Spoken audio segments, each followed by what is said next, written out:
Կոնյակագործները դարձյալ ակցիա են անցկացրել Վրաստանի դեսպանատան դիմաց, բողոքում են հայկական ապրանքները Վրաստանի տարածքով արտահանելու գործընթացին խոչընդոտելու դեմ։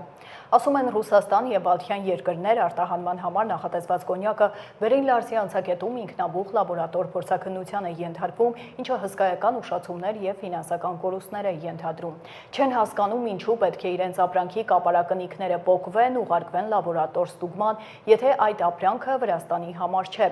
Վրաստանը պարզապես տարանցիկ երկիր է, բեռնված մեքենաներն արդեն 40 օր է արհեստական խոչընդոտներով պահվում են Վրաստանի տարածքում։ Նշեմ, որ նախորդ բողոքի ակցիայից հետո էկոնոմիկայի նախարարը հայտարարել էր, որ բողոքն արդարացի է և ինքն անձամբ մեկնելու է Վրաստան հարցին լուծում տալու համար։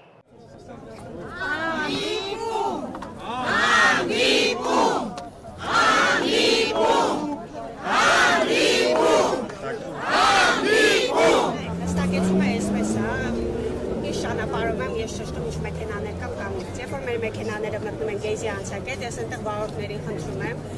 գիտեք, վարորդները մեկը մյուսի հետ կապ են պահում, վարորդներին խնդրում եմ, իրենք անձամբ մոտենում են, հերթով հարցնում են ում մեքենան ամատեղ, ում մեքենան չի մտել, եւ իրենք շատ լավ տեղեկացված են, ու այս ստացված տեղեկությունների, այո, գործարանները կան, որ դեռ շարունակում են առանց որևէ խոչընդոտ անցնել վրացական սահմանը եւ գնալ դեպի Ռուսաստան եւ Բելարուս։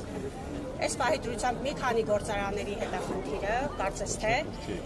բայց ես կոչ եմ անում բոլոր տնտեսվարողներին, որ համախմբեն, քանի որ եթե այսօր մի քանի գործարանների հետ է խնդիրը, սա կտարածվի նաև մյուս գործարանների մասով, մյուս գործարանների վրա, այսինքն փուլ առ փուլ գնալու ենք շատ դեպի ավելի վատ։